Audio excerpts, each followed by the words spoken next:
like I said before, especially when you have 2 buys, even 1 buy, it's great. You pretty big advantage, so definitely try to work on those levels if it's something that you want to do. All right, so Dan Jordan, always smiling, Dan Jordan, one of my favorite pros, favorite persons. He is rocking a full tilt poker shirt, and Ali Aintrazi kind of has an 8-ball with a little crank, it looks like. So looks like Ali's probably going to be on the play, and Dan Jordan is to your left. Ali Aintrazi is to your right. So let's see what's going on. And Ali takes a look at his hand, and I feel as though he might mulligan, he might keep, not too sure. So Dan's definitely getting the, doing a little talking to him. And Dan's actually the one who mulligans. So Dan doing a little playful bantering there, but he's the one who takes the mulligan. And I talked to Dan a lot, and Dan says he doesn't care that he mulligans. He's like, I'll mulligan to 6, I'll mulligan to 5. I don't care, because Dan knows what specific cards he needs in which matchups. So Dan definitely understands the metagame, understands Type 2, understands Legacy, and it's just pretty good. So Dan's on the draw. Dan is normally Dan's a control player. He played kind of a version of Callblade in Paris. He actually played Dredge to his best Pro Tour finish in Pro Tour Amsterdam. He made top 16. So it's definitely pretty good. And yeah, Dan. If anybody has ever watched Dan play before, Dan just loves to talk, loves to have a good time, and that's pretty much one of the reasons why he's my favorite person. Well, one of my favorite people. Also, he was an excellent co-host in Where Everyone's a Winner, Season 2. Hopefully we're going to play Season 3 later, so it should go up on YouTube. So Dan's going to 6, Jake. He's on the draw, he's mulliganing, and Ali leads off with an Ancient Tombs. Is this the deck we just played against? On Moto? I'm not sure. And a Mox Diamond.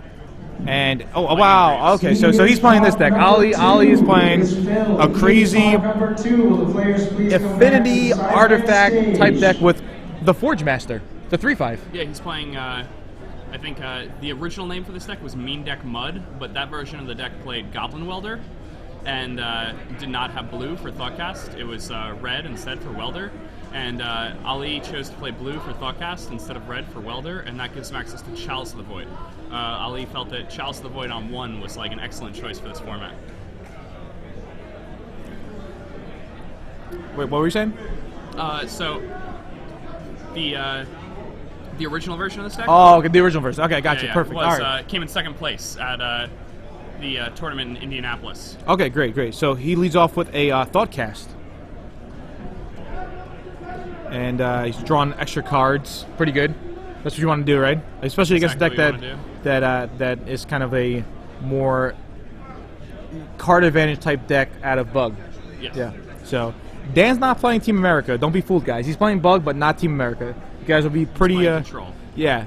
You guys will be pleased with Dan's deck for sure. We don't have his exact deck list, but we'll try to get it for you. Now, what are these guys' records? Like 4-1? I believe they're both 5-0. Oh, wow. Yeah. Okay. Ali Aintrazi is an awesome dude. Joe Marucci. It's a really interesting deck. Chaturri is a big fan of this deck. He actually played this at the SCG Open in Edison, New Jersey. He played the red version with Welder. Awesome. All right. So Dan is coming out with the Hemtatorok, randomizing which card he wants to take. And oh wow, I like this. I like this little poker aspect to it. Dan's taking a sneak peek. And a Lodestone Golem. Wow, double Lodestone Golem. Awesome. Oh, we got both of them. Yeah, Dan seemed to be excited about that. That's pretty good. But I mean, this turn Ali can just slam a Forge Master and equip Greaves. It's going to put Dan in a pretty bad spot. So Ali's going to pass, and on Dan's end step, Ali might have access to, I'm not sure if he has it, but he might have Blightsteel Colossus, in which case he can just kill Dan in one swing. Right here. So let's see if Ali decides to fetch up a Blightsteel Colossus. He does not.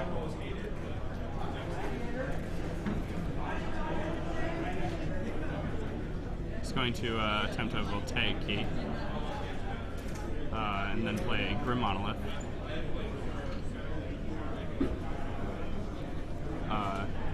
He's going to tap the Grim Monolith for mana. Use the Voltaic Key. So that's 5 mana? Yep. Then that's 6-7 mana, and I believe he has a Worm Coil Engine in his hand. So this is really bad for Dan. Yes. Looks like Dan has a Force of Will, but no blue card. Yeah. Now, Ali's going to sacrifice 3 artifacts here. One of them being the Worm Coil Engine. Yes. What do you think he's going to go get? He's probably going to get Mirror Battlesphere. That'll give him the artifacts he needs so that the Forge Master can kind of just go insane forever. He also gets those 2 tokens from the Worm Coil Engine, which are also artifacts. It's kind of a big deal. And, he's going to get Blightsteel Colossus. Oh, wow. And That's game. He's going to equip the Lightning Greaves to it. Yeah. Yeah, and then... That's pretty much game. Yeah, he just attacks Dan. Dan could chump block. Yeah. But then it's he's got still... the shrouded 12 indestructible and poison. it also tramples, correct? Yes. So it would actually trample just for exactly 10, I believe. I'm not sure how big the Goyf was. Oh, the Goyf's just a 1/2? I'm not exactly sure, but regardless, Dan just scoops like how can he really get out of that? Yeah. So Dan's down a game, and look at him. Look at it. He's still perfectly happy. He's like, whatever. Yeah. I got nut drawn. I don't really care. And Ali's up a game. So that's not a nut draw. It's not a nut draw? No, you can go off on like turn 1. I mean, it seemed like a pretty good draw. Yeah. Yeah. So I don't know. What is it? The Mud deck. Yeah. Mean Deck Mud is very capable of doing like really, really absurd things very early in the game. Sure. But if opponents aren't playing blue cards, okay, it's like very, very difficult for people to beat you. Yeah. Well, Dan's down a game. I got to give him some support really quick. I'll be right back. Okay. All right. Now, this match is really interesting. Dan's bug list is pretty controlling. He's playing some of the most powerful cards in the format. He has access to cards like Hymn to Turok and things like that.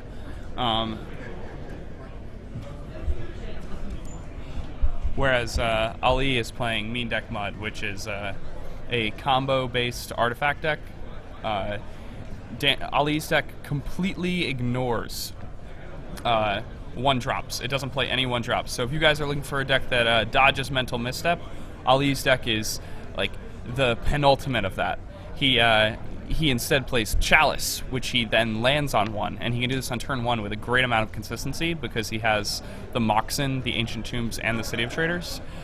Playing a Chalice for 1 in this format is very strong against a lot of decks. I'd say most decks have at least 16 1-drops. All right. Yeah, I would agree, but I am mistaken. Ali Aintrazi's shirt is actually the bomb guy. From Mario. Yeah. So I actually called it an 8-ball with a little wine ticky thing. So everyone in the chat actually corrected me. I want to thank you guys for knowing your Super Mario Brother trivia. That's good. I actually went to trivia night one time, and I was like, hey, you guys have any Super Mario Brother trivia? And they were like, no. And, I lost. But now I'll probably win. So I'll go back. It's good. All right. But they still won't have it. All right. So regardless, Dan is down a game. Ali's up a game. Dan is playing a bug-type control deck.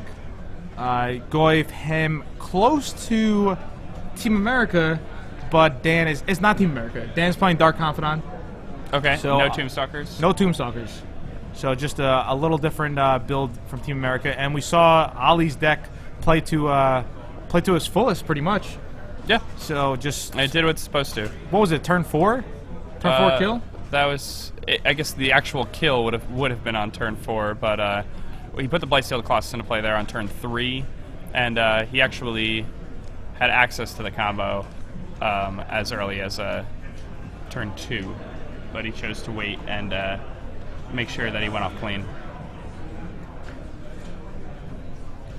Yeah, so we're thinking that the Goyf was probably a 2-3, and Dan would have taken 9 poison counters, I believe, that turn. Yeah, 8 or 9. Yeah, so for everybody at home, Blightsteel Colossus is a 11-11, so it would have been 8 poison counters. He would have been dead next turn, regardless. So it's an 11-11 trample infect, indestructible. And if it would go to the graveyard, instead of going to the graveyard, you go to shuffle it back into your deck. So definitely a really awesome card from Mirrodin the Besieged. Yeah, it's you know, this is like the new Tinker target of choice for people who just want to kill people right out of the blue. It's much better than the old Colossus, adding Infect to something with 10 power. Yeah, I mean, essentially it's a 22-22. Yeah. So it's a one-turn hit kill. Yeah. And there's never been a card like that, correct? Draco was a 16-16. I don't think there's ever been a one-turn kill card. It just kills in one attack? Yeah, this kills in one attack. Yep. Nothing else ever in the game. Phage. Phage, yeah, you're right. Yeah. Okay, so.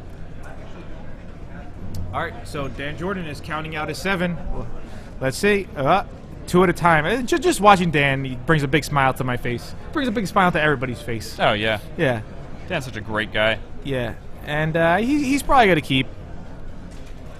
And it looks like Ali, I think I see 2 Voltaic keys maybe, or 1 Voltaic key and a Mox Diamond. Not too sure, but it seems like Dan is going to keep, and Ali's pondering his decision. Or maybe Dan's pondering. I'm not too sure. Just hopefully none of these guys mulligan, so we just see. All right, so Ali's gonna ship it back. So yeah, this time, Ali had a no-lander. Oh, was it a no-lander? It's a no-lander. So it was a Mox Diamond with no lands, which is even worse. Yeah. Yeah. If it was a Chrome Mox and he had some color cards, wouldn't be that bad. Yeah, Chrome Mox when you're playing as many artifacts as him, though, is pretty bad. No. The question I have is this guy, he plays lots of artifacts. Ali plays lots of artifacts, right? Does he play Mox Opal? I believe the deck has 1 or 2 copies of it. Okay, because I mean, I know it's legendary, but it seems like it could be better than Mox Diamond. But I'm not too sure. I'm not a master deck builder, and I'm not like a. You are a master deck builder. Yeah, you know. And you know, in relation to an average deck builder, But, I think you would be considered a master deck builder. Just imagine how good Mox Opal would be if it was not legendary. Oh, it'd just be so absurd. Yeah, The card would be worth so much money. It would. I mean, it's going up in price. If you guys are looking for Mox Opals, it's you probably should have picked them up a while ago, but let's see if you could still pick them up now for a decent price. Well, yeah, they're up to $20 now. Not that bad. Still not that bad. Yeah, it's not that bad. For a card that has the word Mox in its name, And $20 is kind of the going rate. Yeah, $19.99 at StarCityGames.com. And considering the fact that it's played in Type 2, it's played in Legacy, and it's played in Type 1. Oh, yeah. We don't know if it's played in Extended because we're not sure what's going to happen with Extended. Oh, yeah. Yeah, a lot of talk going on that they're going to change Extended completely. So Yep. that would be pretty cool if that happens. Yeah. And hopefully the complete and total revamp isn't just not having it anymore.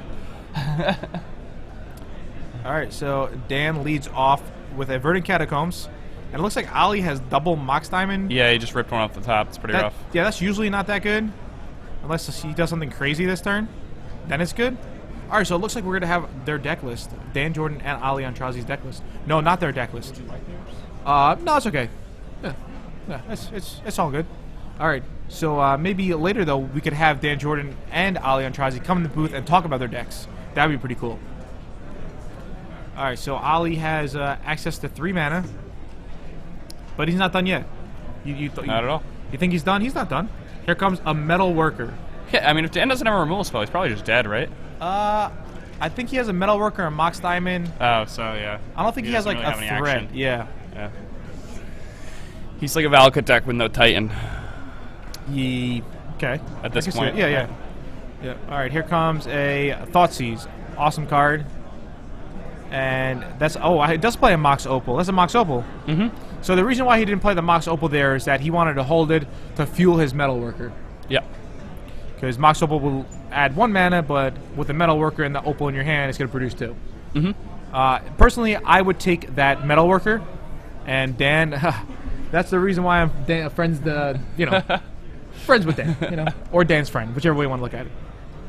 And so wow, okay, Ali goes to the beatdown, and check this out. This is awesome. We have Dan Jordan and Ali Aintrazi's deck. This is very good. So Jake, tell these guys what you like about these decks. Ooh, what I really like about Dan Jordan's deck is that he's playing Terravore. I think Terravore is, one of the best creatures in Legacy. It doesn't really get enough play, in my opinion. With so many fetch lands in the format, and cards like Mox Diamond and things like that, Terravore is just so huge, so quick, and it has Trample. It gets in all the time, and it's one of those cards that you can almost always reliably swing with. I like that a lot. It's the Night of the Reliquary for the decks that don't play white. He also has Jaces. He has 2 copies of Jace, just like Edgar.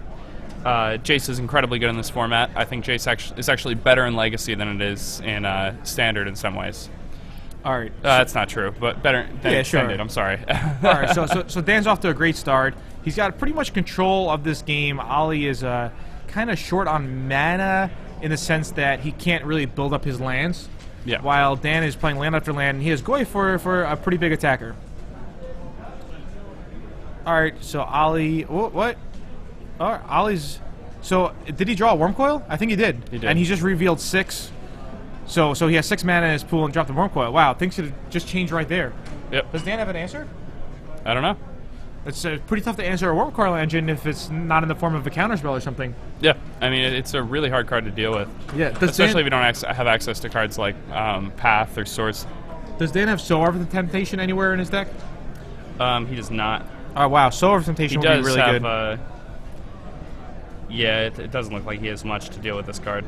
All right, so... If it resolves, he's in trouble. But he could have a Force or something. Yeah, I'm not sure of Dan's hand. Dan's like, is that card real? Wow, all right, so it resolved. I do see a Spell Pierce in Dan's hand, but that does not help him right here. So the game goes from looking pretty good for Dan, with Ollie only having Mox Opals and kind of useless artifacts, to all of a sudden Ollie draws a Worm Coil engine, and that's going to be troublesome for Dan. Yeah, Worm Coil is a card that can just break a game wide open all by itself. Oh, wow, and then he just drew a Thoughtcast. That's very strong here. Yeah, so now he's that might be the best card he could draw. Yeah, definitely. So he's going to fuel, and it's going to cost him 1 mana to draw 2 cards. That's pretty good. That's a pretty good deal. Yeah. It's a bill. The Bill? Bill. What's Bill? Draw 2 cards. Bill. I don't know. Is that actually a Magic card? It's a Pokemon card. Oh, okay. All right. It's called Bill. It's just draw 2. It's the best card in the game. Yeah. So I think right now Dan is contemplating that maybe he should just Spell Pierce this, but it's not really gonna do anything. I think Dan knows he's in big trouble. Oh yeah. I mean, even if he Spell Pierces here, Ali can just easily pay for it. And if you notice something about Dan's deck, is that he's on 8 life after just 1 hit from the Worm Coil engine, because he does sack lands, he does Thought Seizes, you know. So you have to, if you're playing a bug type deck, you have to be careful and preserve your life total. That's why I like Team Italia. We have life gain in the form of Jitte, Basilica Collar. After board, you can plow your own guy. So, all right. So Metalworker produces 4 mana, and Ollie drops. Wow. Okay, a 5/3 Lodestone Golem, which will make everything in Dan's deck cost more. And it looks like that's the type of draw Dan would do to, you know, right before he scoops. Yes. The sideways. That's game. I really can't do anything. And I think Ollie just swings in here. He's going to do a quick Tarmogoyf check to make sure it's not bigger than the Golem. But he just decides to swing in with the Worm Coil engine, bringing Dan to 2 life. He goes up to 28. Now, revealing 6. Well, producing 6 mana, revealing 3. Playing a Metalworker, having 3 in his pool, and a Crucible of the Worlds, which will allow Ollie to play lands from his graveyard as though they were in his hand. yeah. So it's a card advantage type card most of the time. Yeah, it's a really powerful card. I like that card a lot. The card works exceptionally well when you're playing with Wastelands, which Ali, of course, is playing with 4 Wastelands. Matt Sitarski from Charlotte, North Carolina is the winner